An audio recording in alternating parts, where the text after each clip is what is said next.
enough about me. What do you think about me? Hey, I like your goatee. Whatever you're doing right here, the T-shirt. I know. Outside it's good. You know.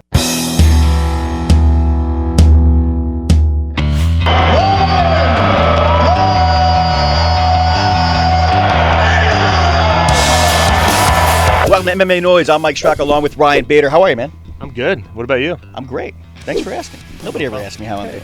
I See, care you're a about nice you. guy. I care I know about you do. How's the sun in Arizona treating you? It's nice, so that's what I love. We can be outside.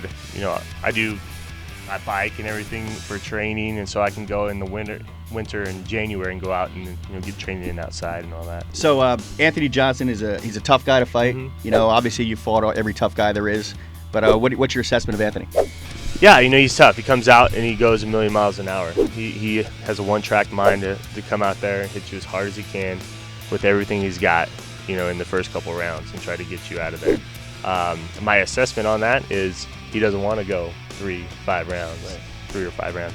And where he's been beat are the guys that, slow him down, wrestle him, put him in bad positions, tire him out until, he doesn't want to be in there anymore. So that's what I do. So I think this is a great fight for me. That being said, he goes out there, he hits hard, he goes after it, so it'll be a good fight. And then, it's has implications on the light heavyweight division. We have more than likely Cormier and Jones fighting in the spring here, and then I think he's ranked number 2 or 1, and then I'm there at number 3. So perfect for title implications. Well, as we all know, it doesn't matter if it's called a title eliminator. If you win, nothing's guaranteed. Of course. It's like you and Frankie Edgar have the same sort of trajectory going on. No matter what happens, you guys win, and then it's like, I got promised the next shot, but then something happens. I gave up thinking about it, because there was times there where I thought I had it, twice with Cormier and fights getting pulled and all that kind of stuff. So for me, it's cliche, but just going out there and beating that guy in front of you, and then nothing's given in this sport, especially title shots.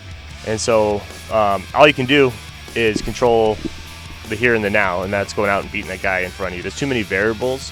What happens if the champ breaks his hand or gets injured and he's out another 6 months on top of what, we're already at a weird, we're fighting in January, they're fighting in the spring. So it is what it is. And then you got to wait. Yeah. I'm not going to wait a year if I'm not promised anything, so that's where I'm at. I think a lot of the fans get caught up in, and I know you guys are all competitive and you want to win titles, you want to be a world champion, but I think a lot of the fans get caught up in, he was promised a title shot, but he didn't get it. But for you, another fight is another payday. Yeah. So, obviously you got a family to feed. Exactly. This is a career, and this is how we make money is going out there and fighting. And so if you wait a year and a half, you're not getting paid. This light heavyweight division is getting more and more competitive too.